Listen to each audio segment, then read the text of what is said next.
السلام علیکم ورحمۃ اللہ وبرکاتہ۔ نحمده ونصلي على رسوله الكريم، اما بعد فاعوذ بالله من الشیطان الرجیم، بسم اللہ الرحمن الرحیم۔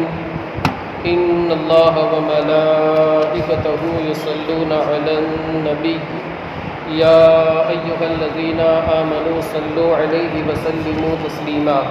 اللهم صل على سيدنا ومولانا محمد وبارك وسلم صلاة وسلاما عليك يا رسول الله صلی اللہ تعالی علیہ وسلم۔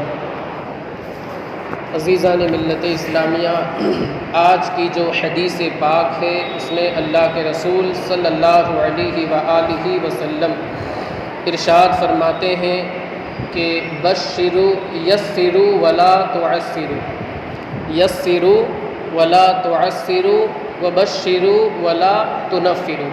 اس کا مطلب یہ ہوتا ہے کہ لوگوں کے لیے آسانیاں پیدا کرو، لوگوں کے لیے مشکلات کو پیدا نہ کرو۔ اور آگے فرماتے ہیں بشروا یعنی ایک دوسرے کو بشارت دو، لوگوں کو خوشخبری دو، لوگوں کو خوشخبری دو اور لوگوں کو نفرت نہ دلاؤ۔ ولا تنفروا، نفرت والی باتیں لوگوں تک نہ پہنچاؤ۔ عزیزان ملت اسلامیہ، اس حدیث پاک کا مفہوم کیا ہے؟ یعنی اس حدیث پاک سے ہمیں کیا سبق ملتا ہے، اس کا مفہوم کیا ہے، اس کی تشریح، اس کا ایکسپلینیشن کیا ہے؟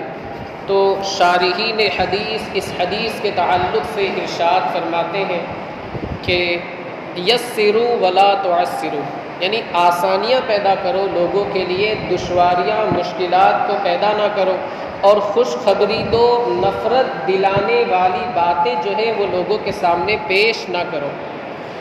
اب مثال کے طور پر اگر کوئی بندہ نو مسلم ہے، ابھی ابھی اس نے اسلام کو قبول کیا ہے، ابھی ابھی وہ ایمان لایا ہے، ابھی ابھی اس نے اسلام کو قبول کیا ہے، یا کوئی چھوٹا سا بچہ تھا 15 سال کا ہوا، ابھی وہ بالغ ہوا ہے، ابھی تک وہ نابالغ تھا لیکن ابھی وہ بالغ ہوا ہے، یا کوئی بندہ تھا بہت بڑا گناہگار تھا، بہت بڑا گناہگار، بہت بڑا عصیاں شیار تھا، ابھی ابھی اس نے توبہ کی ہے۔ اب آپ یا پھر کوئی بندہ جا کر کے اس سے کہے کہ اسلام میں یہ وعید ہے، اسلام میں یہ کرنا ہے، وہ کرنا ہے، ابھی نیا مسلمان ہوا ہے، یا ابھی نیا بالغ ہوا ہے، یا پھر ابھی اس نے توبہ کی ہے اور گناہوں سے پرہیز کرنے کا اس نے مکمل اور پختہ ارادہ کیا ہے۔ اب آپ جا کر کے اسے وعیدیں سنائیں گے، اسلام کی وعیدیں ہیں، شریعت کی وعیدیں ہیں کہ اگر بندہ نماز نہیں پڑھتا ہے تو وہ جہنم کا مستحق ہے، بہت ساری چیزیں، انسان اگر شراب پیتا ہے تو پھر اسے سزا بھگتنی ہوگی، دنیا کے اندر بھی آخرت کے اندر بھی۔ لیکن اگر کوئی بندہ نیا ابھی مسلمان ہوا ہے، کوئی مسلمان جا کر کے اسے ڈرانے لگے پہلے ہی سے، ہاں اسلام کی وعیدیں ہیں لیکن اس کا ایک مقام ہے، ایک موقع آئے گا جب اس کے دل کے اندر اسلام راسخ ہو جائے گا، بالکل پختہ ہو جائے گا، تب آپ جا کر کے اسے پھر اللہ کے عذاب سے ڈرائیے، ٹھیک ہے؟ اور اسی طرح کوئی بندہ ابھی بالغ ہوا ہے، بالکل چھوٹا تھا، ابھی حد بلوغ کو پہنچا ہے، آپ اسے ڈرانے لگے پہلے ہی سے، اب تو بالغ ہو چکا ہے، تجھے یہ کرنا ہے، تجھے وہ کرنا ہے، نہیں کرے گا تو یہ ہوگا وہ ہوگا۔ آپ تعلیم دیجئے، اسلام تعلیم کا حکم دیتا ہے کہ آپ اپنے بچے کو اسلام کی جو تعلیم ہے اس سے آراستہ کیجئے، لیکن ابھی سے آپ ایک دم ڈرا دیں گے تو پھر وہ طاعت کے بجائے معصیت کا ارتکاب کرنے لگے گا، وہ یہ سمجھے گا کہ یہ تو بہت کٹھن مرحلہ ہے، بہت مشکل کام ہے، مجھ سے نہیں ہو پائے گا۔ اسی طرح کوئی بندہ بہت بڑا گناہوں کا مرتکب تھا، اب وہ توبہ کر کے اللہ کا نیک بندہ بن گیا، اب آپ اس کے پاس گئے، آپ نہیں، مطلب کوئی بھی ایک مثال کے طور پر میں سمجھا رہا ہوں، آپ اپنے دل پر اسے مت لینا، برا مت ماننا، کوئی بندہ اس کے پاس پہنچا اور اسے ڈرانے لگا، تو نے بہت گناہ کیے ہیں، یہ کرے گا وہ کرے گا، تو حدیث پاک میں اس سے منع کیا گیا بھائی اس کے دل کے اندر ذرا اسلام کی محبت کو راسخ ہو جانے دو، اس کے اسلام کو پختہ ہو جانے دو، اس کے اسلام کو مضبوط ہو جانے دو۔ جب وہ پکا مسلمان بن جائے گا پھر آپ اس کے پاس جانا اور اس سے کہنا کہ جو آپ کام کر رہے ہیں یہ غلط ہے، یہ جو آپ نے کیا یہ غلط ہے، اللہ کی آپ نے نافرمانی کی۔ تو اس حدیث پاک کے اندر یہ مراد ہے۔ مجھے قوم بنی اسرائیل کا ایک واقعہ یاد آ رہا ہے کہ ایک بندہ تھا کہ جس نے 99 قتل کیے تھے۔ کتنے؟ 99۔ دیکھیے مسجد کے اندر اگر آپ بیٹھے تو پیر پھیلا کے نہیں بیٹھنا چاہیے۔ جو لوگ اس طریقے سے بیٹھے ہیں میں ان سے موت دمانا گزارش کرتا ہوں کہ پیر پھیلا کے لمبا کر کے نہ بیٹھیں، ان سے میری گزارش ہے کہ پیر کو موڑ کر کے بیٹھے۔ دیکھیے مجھے عجیب سا مطلب ہوتا ہے کوئی اگر مسجد کے اندر کچھ ایسا ہوتا ہے تو میں آپ کی دل شکنی نہیں لیکن اصلاح کے ارادے سے کہہ رہا ہوں کہ مسجد کے اندر اگر بیٹھے تو اس کے ادب و احترام کے ساتھ بیٹھیں۔ خیر درود پاک پڑھ لیجیے، اللہم صلی علی سیدنا و مولانا محمد وبارک وسلم صلاۃ و سلاما علیک یا رسول اللہ صلی اللہ تعالی علیہ وسلم۔ اس نے 99 قتل کیے تھے۔ کتنے؟ 99۔ اب وہ توبہ کے ارادے سے چلا، اس کے دل میں اللہ کا ڈر پیدا ہوا کہ لاؤ میں توبہ کر لیتا ہوں۔ راستے میں اسے ایک عابد و زاہد شخص ملا، ایک عابد و زاہد شخص ملا اور اس سے کہا کہ میں نے 99 قتل کیے ہیں، 99 لوگوں کو بے قصور میں نے جان سے مار دیا ہے، کیا میری توبہ پوری ہو سکتی ہے؟ میری توبہ کا کوئی راستہ ہے یا نہیں؟ اب وہ جو عابد و زاہد شخص تھا اس کو تجربہ نہیں تھا، اس کو ایکسپیرینس نہیں تھا کہ کون سے موقع پر ہمیں کیا کہنا چاہیے، کون سے موقع پر کون سی بات کہنی چاہیے۔ اس عابد و زاہد شخص نے کہا کہ تیری توبہ قبول ہو ہی نہیں سکتی، حالانکہ معاذ اللہ اللہ کی بارگاہ تو ایسی ہے کہ وہاں توبہ قبول نہ ہو، بندہ گڑ گڑائے، ایسا ہو ہی نہیں سکتا۔ خیر اس نے تلوار اٹھائی اور عابد کو بھی قتل کر دیا۔ لے ایک اور قتل 100 میں نے پورے کر دیے، پورے 100 اس نے مکمل کر لیے۔ 99 تھے، لاؤ میں ایک 100 کی گنتی کو پورا کر لیتا ہوں۔ آپ دیکھیے میں عرض یہ کرنا چاہتا ہوں، بہت طویل واقعہ ہے، بخاری شریف ہی کے اندر ہے۔ آپ دیکھیں کہ بندہ اگر اس وقت حکمت سے کام لیتا، حسن تدبیر سے کام لیتا اور اس سے کہتا کہ اللہ کی بارگاہ بہت بڑی ہے، اللہ کی رحمت بہت وسیع ہے، لا تقنطوا من رحمت اللہ، لا تیأسوا من روح اللہ، آپ بے فکر رہیں، اللہ آپ کے گناہوں کو معاف فرما دے گا، آپ کی توبہ کو قبول فرما دے گا۔ مگر اس عابد الزاہد شخص نے کہا تیری توبہ ہو ہی نہیں سکتی، تیری توبہ قبول ہو ہی نہیں سکتی۔ اس نے تلوار اٹھا کر کے عابد الزاہد کو بھی قتل کر دیا۔ تو یہ نہیں ہونا چاہیے۔ اسلام اسی بات سے روکتا ہے، بشروا ولا تنفروا، یسروا ولا تعسروا، بشروا ولا تنفروا، کہ لوگوں کے لیے آسانیاں پیدا کرو، مشکلات پیدا نہ کرو، لوگوں کو خوشخبری دو اور لوگوں کو نفرت دلانے والی باتوں کو لوگوں کو نفرت دلانے والی باتیں نہ بتاؤ۔ اسی طرح یہ جو حکم ہے اللہ کے رسول صلی اللہ علیہ وآلہ وسلم کا، یہ والیوں کے لیے بھی ہے۔ والی کا مطلب ہوتا ہے جو ایک شہر کا نگراں ہوتا ہے، جسے آج کل کلیکٹر کہا جاتا ہے۔ عہد رسالت میں یا عہد رسالت کے بعد جب تک اسلامی حکومت سلطنت وغیرہ رہی یا جس ملک میں اسلامی سلطنت ہے وہاں کے حکام کے لیے، وہاں کے امیروں کے لیے، وہاں کے جو گورنر ہیں ان لوگوں کے لیے اسلام کا یہی حکم ہے کہ لوگوں کو ڈرائے نہ، حکمت سے کام لے، تدبیر سے کام لے۔ اللہ کے عذاب سے ڈرانا ہے یقیناً، لیکن اس کے لیے ایک موقع ہے، ایک وقت ہے۔ ہر وقت اگر آپ یہ بات کریں گے تو لوگ اسلام سے متنفر ہو جائیں گے کہ اسلام تو بڑا سخت مذہب ہے، اسلام تو بڑا بالکل کٹھن ہے اس کے اوپر چلنا۔ تو لوگوں کو آپ ڈرائیں نہیں، لوگوں کو آپ اللہ رب العزت کی جو وعیدیں ہیں قرآن عظیم کے اندر، احادیث کے اندر بتائیں، لیکن وہ پختہ مسلمان ہو جائے، ان کے دل کے اندر اسلام راسخ ہو جائے، اس کے بعد آپ بتائیں۔ اسی حدیث پاک، چونکہ قرآن عظیم جو ہے اسی کی سمجھو ترجمانی حدیث پاک ہے، اور اللہ کے رسول صلی اللہ علیہ وسلم کی زبان اقدس کے جو کلمات نکلتے ہیں وہ قرآن عظیم کی تفسیر ہی رہا کرتے ہیں، اس لیے کہ قرآن عظیم اور حدیث پاک کے اندر کوئی تفاوت نہیں ہے، اس لیے کہ قرآن عظیم میں آیا ہے ان ہوا الا وحی یوحی، کہ نبی کریم صلی اللہ علیہ وسلم اپنی خواہش سے کوئی بات نہیں کہتے، بلکہ وہ تو وہی بات کہتے ہیں جو ان کی جانب وحی کی جاتی ہے۔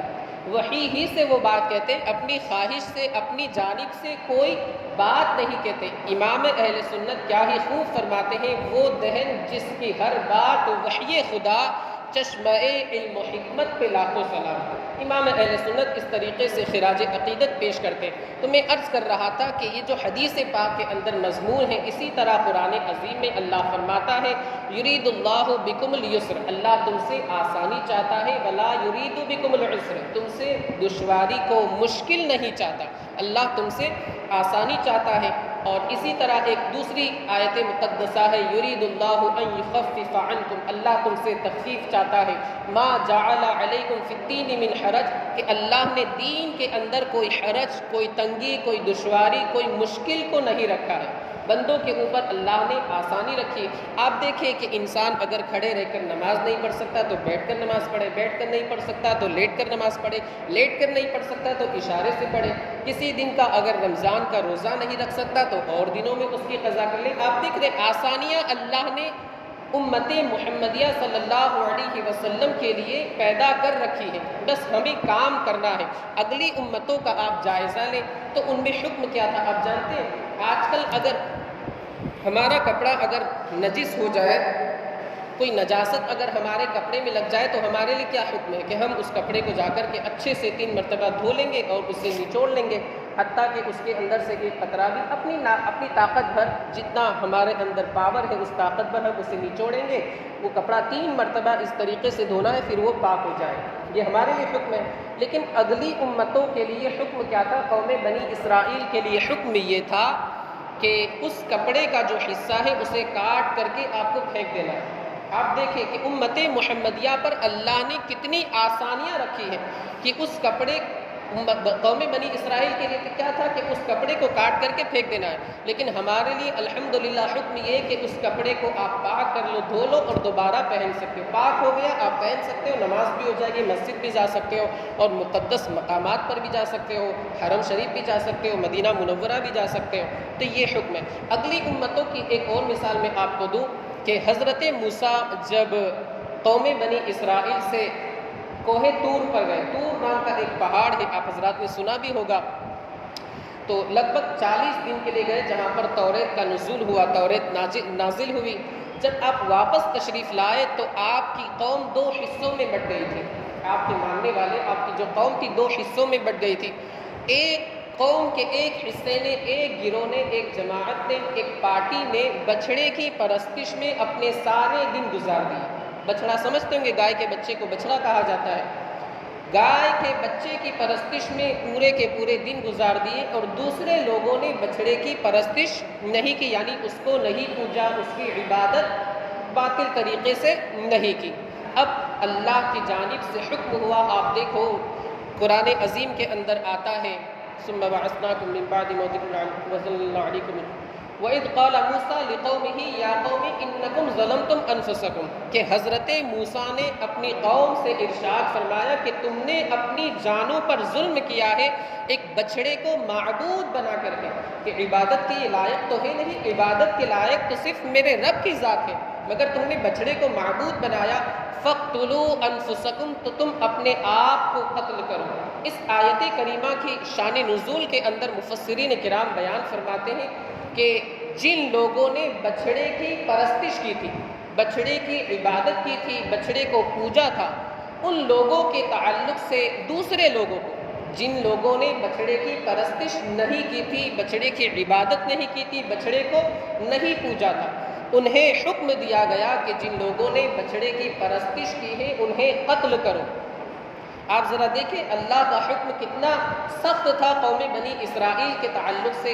یہ امت محمدیہ پر احسان ہے کہ اللہ نے اتنی آسانیاں ہمارے لیے پیدا کر رکھی۔ اللہ نے انہیں حکم دیا، حضرت موسیٰ نے حکم دیا کہ تم میں سے جن لوگوں نے بچھڑے کی پرستش کی ہے ان لوگوں کو وہ لوگ قتل کریں جن لوگوں نے بچھڑے کی پرستش، پوجا اور عبادت نہیں کی ہے۔ اب ان لوگوں نے مان لیا ٹھیک ہے ہم اپنی، یہ تمہاری توبہ کا طریقہ ہے۔ آج کل ہم سے معاذ اللہ کسی مسلمان سے کوئی گناہ کا ارتکاب ہو جائے تو اسے قتل کیا جاتا ہے، یا اسے حکم ہے کہ تو اپنے آپ کو قتل کر دے. ایسا تو نہیں، بلکہ وہ آئے اللہ کی بارگاہ میں آئے، گڑ گڑائے، روئے، سجدہ کرے، نمازیں پڑھے، صدقہ و خیرات کرے، اللہ اس کی توبہ کو قبول فرما لے. موتی سمجھ کے شان کریمی نے چن لیے، قطرے جو گرے تھے میرے عرق انفعال کے، بندہ توبہ تو کرے، ندامت کے آنسو بہائے، اللہ اس کی توبہ کو قبول فرما لے گا. یہ امت محمدیہ پر احسان ہے. مگر حضرت موسیٰ نے حکم دیا قوم بنی اسرائیل کو، جن لوگوں نے پرستش کی ہے ان لوگوں کو، جن لوگوں نے پرستش نہیں کی ہے وہ قتل کرے. اب ایک دن کے اندر 70,000 لوگوں کو قتل کیا گیا. کتنے لوگوں کو؟ 70,000. 70 گجراتی کے اندر کہا جاتا ہے، انگلش کے اندر 70,000. 70,000 لوگوں کو ایک دن کے اندر قتل کیا گیا. اب حضرت موسیٰ اور ان کے بھائی حضرت ہارون علیہم الصلاۃ والتسلیم، ظاہر سی بات ہے اللہ کے نبی تھے، دونوں پیغمبر تھے، انبیاء تھے، ان کو رحم آیا. انبیاء تو بڑے نرم دل ہوتے ہیں، رحم دل ہوتے ہیں. انہوں نے اللہ کی بارگاہ میں عاجزی کی، گڑ گڑا کر کے دعائیں کی تضرع کے ساتھ کہ اے اللہ تو ہماری قوم کے قصور کو معاف فرما. اب اللہ رب العزت بھی کریم ہے، وہ تو بالکل ٹوٹے ہوئے دلوں کا سہارا ہے. اللہ رب العزت نے قوم بنی اسرائیل کی توبہ کو قبول فرمایا، اور ان کی یہ جو توبہ کا طریقہ تھا اللہ رب العزت نے اسے معاف فرما دیا کہ اب تمہیں ایک دوسرے کو قتل نہیں کرنا ہے. ہمارے یہاں اسلام کے اندر کیا ہے، اگر کسی سے ایک توبہ گناہ ہو جاتا ہے، کسی معاصی کا ارتکاب ہو جاتا ہے تو اسے کیا کرنا ہے؟ اللہ کی بارگاہ میں آنا ہے، گڑ گڑانا ہے، رونا ہے.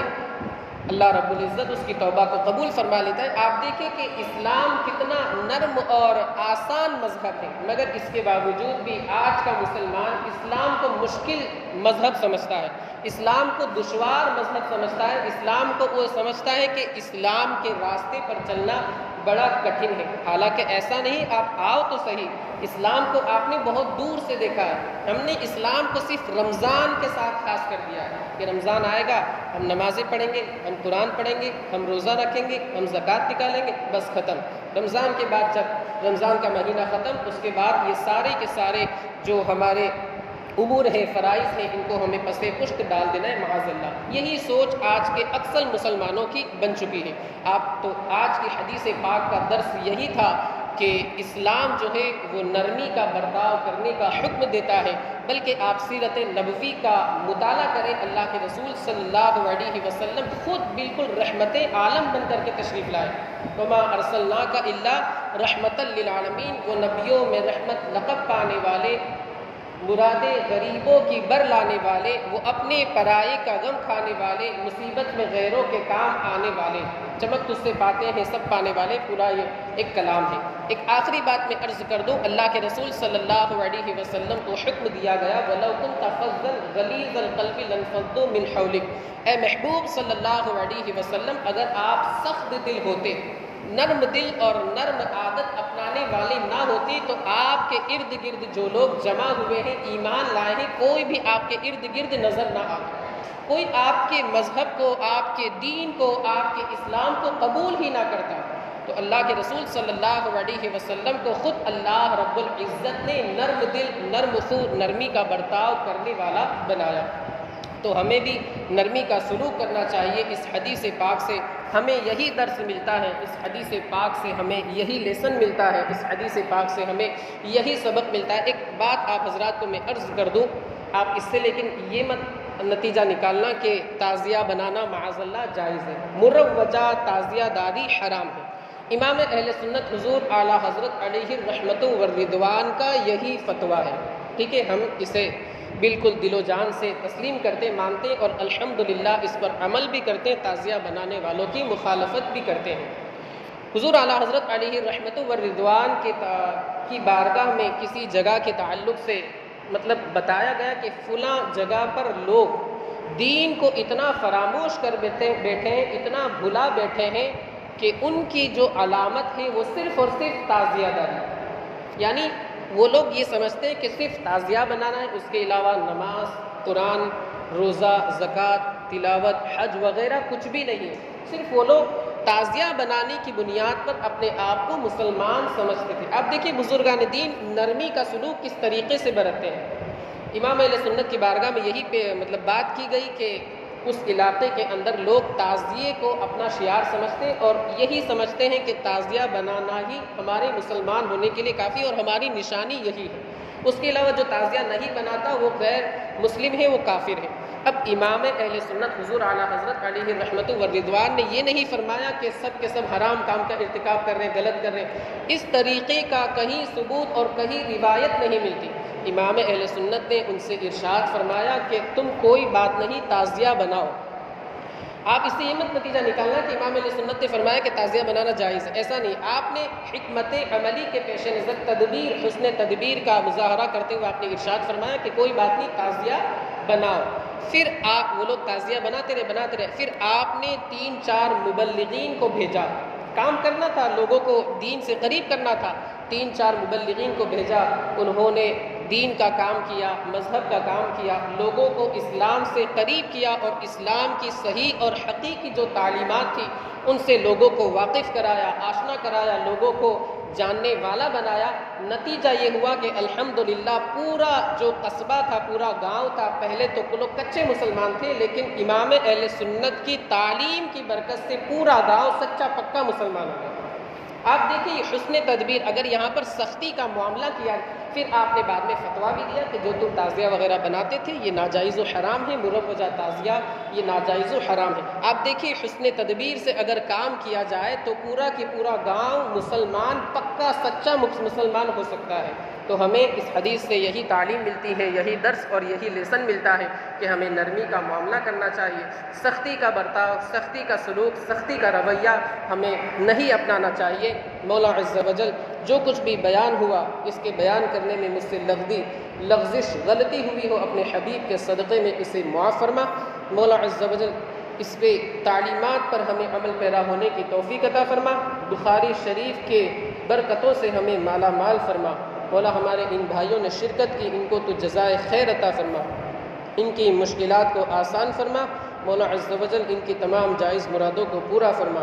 وصلی اللہ تعالی علی خیر خلقہ ونور عرشہ سیدنا مولانا محمد وعلی آلہ واصحابہ اجمعین برحمتک یا ارحم الراحمین۔